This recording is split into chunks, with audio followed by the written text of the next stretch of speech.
horta bismillaah aad u mahadsantiin bahda warbaahinta sida aad xaaladda dalka u wajahayo ama culeysada imaada aad u gudbinaysaan horta arinta wasiirka horena waa uga wada hadalnay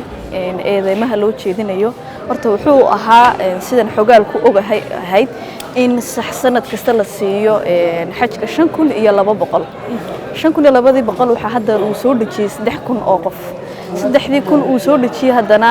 sida wuxuu qaybinayay ama sida uu wuxuu kala qaadayo aad moodo cadaalad dareen ku jirto horta mudane wasiir waxa ka rabnaa 2200 halka ay mareen halka aad geysay maadaama oo tahay wasiir dhan oo xukuumadii xilli ay gabagaba ay ku jirto inaad musuq aad ku soo afjartay ama aad ku soo gabagabaysay waa ayaan daro waxaan nahay matalaadii dadka shacabka ah waxaan ka soo jeednaa deegaano aniga deegaankayga Soomaaliland waxa la siiyay 380 deegaanada qaarna waba looga badiyo waxa la siiyay 1000 iyo something taas waxaan u arkayaa caadifad ay ku jirto in ay ku jirto cadaalad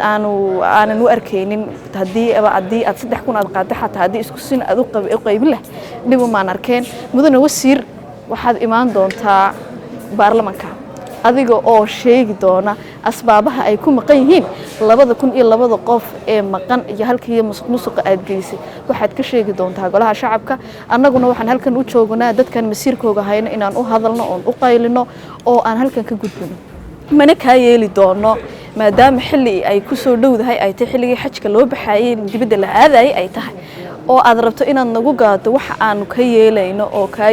oo ka arriminaynaani aanaysan jireynin waad keeni doontaa waanad cadeyn doontaa sida ay ahaydna way u dhici doontaa hadii taas ay dhici weydina talaabo dawlad baan leenahay baarlamaan baa shaqeeya ummad baa xukuumadda matasha oo joogta